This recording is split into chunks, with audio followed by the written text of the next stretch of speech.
मला एक अशी सवय आहे ना, की सकाळी उठल्यावर ना मी पहिले फ्रीज चेक करत असते. म्हणजे फ्रेश होऊन आणि काय शिल्लक आहे का कालचं हे सर्व चेक करून ना सर्व बाहेर काढून ठेवते आणि मगच पुढची तयारी करते. तर इथे आज मला राजमाची भाजी बनवायची आहे. आता भरपूर दिवसानंतर ही बनवते मी. मला असं वाटतं की 3-4 महिने तरी आम्ही खाल्ली नसेल. त्याचं कारण पण असं आहे ना, की हिवाळा होता आणि हिवाळ्यामध्ये छान छान भाज्या येतात. म्हणून काय राजमा आणि छोले खायचं काही मनच झालं नाही. पण आता हिवाळा संपत आलाय आणि भाज्या पण कमी झाल्या मार्केटमध्ये, म्हणून मग ह्याची आठवण आलीच. तुम्ही व्हिडिओमध्ये बघतच असाल की मी कशा पद्धतीने भाजी बनवत आहे आणि ही भाजी ना भातासोबत एक नंबर लागते.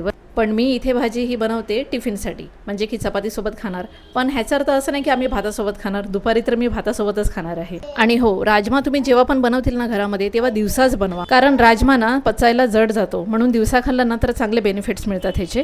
तुम्हाला जर सकाळची घाई होत असेल ना तर राजमा तुम्ही रात्रीच, म्हणजे की एक दिवस अगोदरच बॉईल करून फ्रीजमध्ये ठेवून दिला की मग दुसऱ्या दिवशी आपल्याला घाई होत नाही आणि पटकन भाजी होऊन जाते. एकदा उन्हाळा चालू झाला ना की मार्केटमध्ये खूप कमी भाज्या येतात आणि आल्या ना तरी पण खूप महाग असतात आणि ते आपल्याला परवडत नाही. म्हणून हे कडधान्यच उन्हाळ्यामध्ये खायला लागतात. आणि असंही कडधान्यामध्ये पण प्रोटीन असतं, नाही असं नाही. आणि तुम्हाला माहिती आहे का, ही अशा भाज्या बनवल्याने मी घरामध्ये की मला नाश्त्याचं काहीच टेन्शन होत नाही, कारण शैलेशला अशा भाज्या केल्या की नाश्ता ह्याच्यातच होऊन जातो. चला तर मग बाय.